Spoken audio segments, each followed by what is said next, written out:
it's Louis here, and welcome back to Acorn Hill. I'm coming from the backyard. I'm about to do, have been doing a few fall cleanup items, but I wanted to stop by at this vista and show you that this rose is still chugging along and it's still producing some flowers. Forgot what this rose is called, but that rose is nice, and I know when my mother sees this, if she views this video, she's really gonna like this. We have a few rust and black spots, brown spots on the leaves, but that's to be expected at this time because we've had torrential rains and a lot of precipitation for the last few days, and because of that we get extra moisture on the rose leaves and we get brown spots. But because of the rain as well, and for the iron, milorganite, humic acid, and starter fertilizer that I've put, check out our lawn. The backyard is really banging out and showing good signs of growth. The starter fertilizer that I use, and I'm gonna put that right on our on the screen, has a lot of phosphorus. So my goal is to really get all these roots develop and go into the soil. That soil has been well tilled, as you know, because I used my scarifier from Lidl. I'll also put down a link on the description where you could get that scarifier aerator, what do you call dethatcher combination, and it's pretty cheap but very effective at $80. So that's a good deal.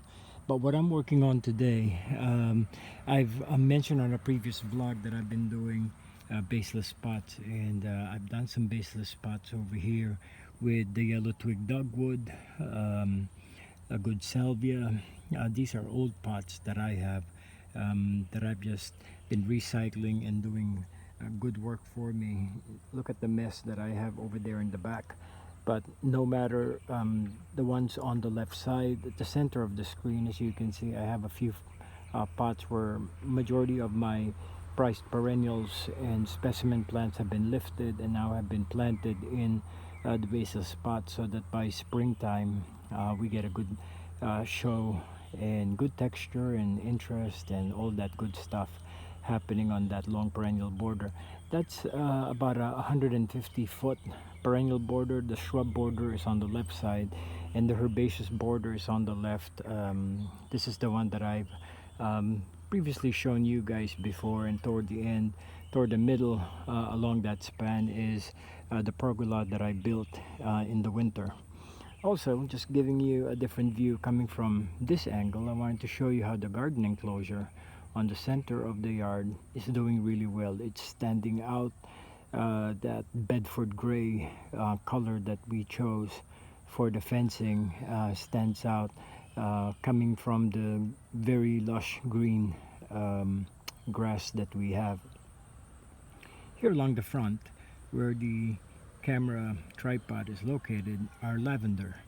And lavender can grow really well if soil is well prepared. This soil has no nutrients in it. I put a lot of gravel and a lot of grit and all that to elevate the lavender. So I'm giving a preview of what we will post in the future in a couple of days on how to plant lavender. I'll probably next week when I do that, because there will be a sale on lavender over at Lidl, the grocery store that we go to apart from Aldi, and they are gonna have a major sale on lavender, and I have a few that I need to replace. This is part of the dry garden that I'm still developing. We still have the bench over here. This is the back of the Lutyens bench that we bought, but there's the rest of the lavender hedge. Right over there is where that semicircular pattern is where we will be putting lavender, which I will be getting next week. Over there in the middle, again, middle of the screen, right there is a couple of pots of proven winners. I always get confused, and I will study well on how to call them, but it's either a cedar or another evergreen that starts with a C, but that was on sale and I got that for 75% off at Lowe's yesterday. What I'm doing really today is clean up this section. This section had a lot of pictures in the spring because we had good growth and good showing over here, but now you can see it's a mess.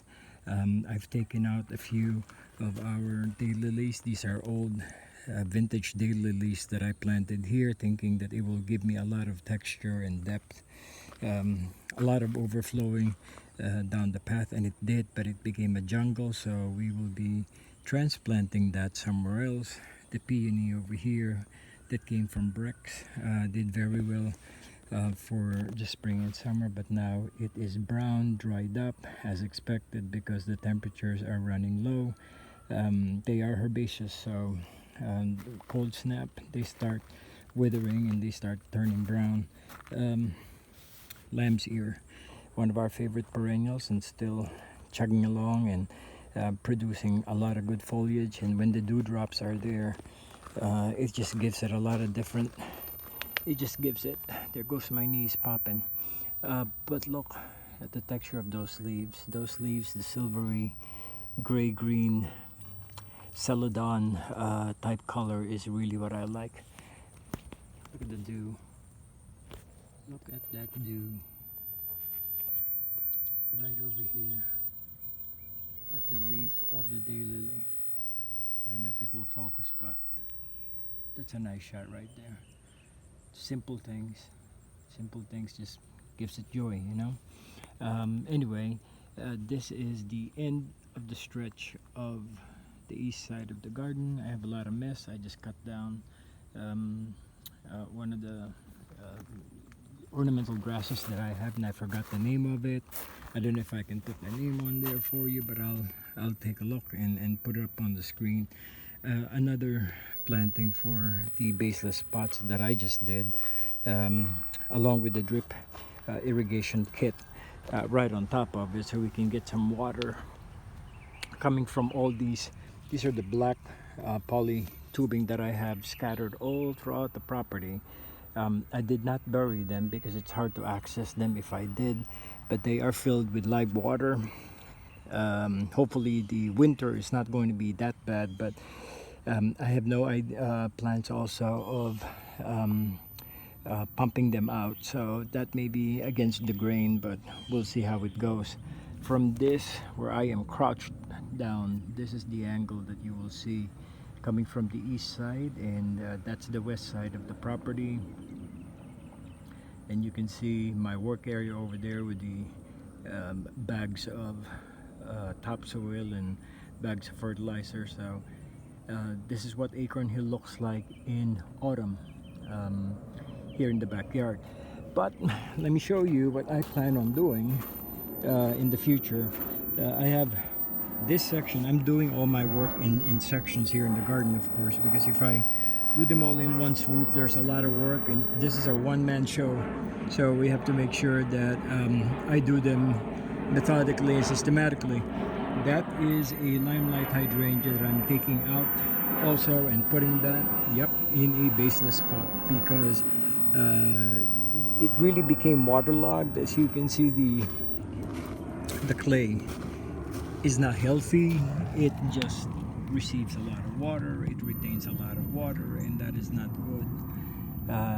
Even though I put some amendments in it, it's really not going to be good for any plant. And this on a regular season, if it were planted in good soil, you can see all the brown flowers that it had. It threw up some flowers for the season, but that would have been tripled in amount had it been planted in good soil. So that's what we will do, and save that and salvage it for next season. And look at the brown material, look at the green mountain of cut refuse that I have, that I will be using for when I have my, I'm going to be building another project, is I will be building a compost system. So that's going to be from scratch, and we'll see how that turns out. But I wanted to just show you what I'm busy with right now. It's another impromptu tour, I wanted to show you what the garden looks like in autumn. Um, Again, going against the grain of putting up a video, an autumn video. This is all cleanup, and this is reality for many gardeners, as many of you out there do as well. I appreciate you being on the channel and looking around. We have new subscribers coming in daily, and that's great to see, and we are blessed to have you and thankful to have you on board on the channel. In any case, I will say goodbye for now. Wanted to show you what the garden looks like. I keep saying that, I know, but this is it, and we'll do a lot of planting and cleaning. The next planting video will be planting bulbs, but before that I'll show you our haul. Our bulbs have been chilling in the refrigerator now because it needs to get into that hibernation period, but we will do a video so that you can see what bulbs and spring plants I have planned for next year for the garden. For now, this is Louie coming to you from the backyard, and we'll see you back soon here in Acorn Hill. Bye bye for now.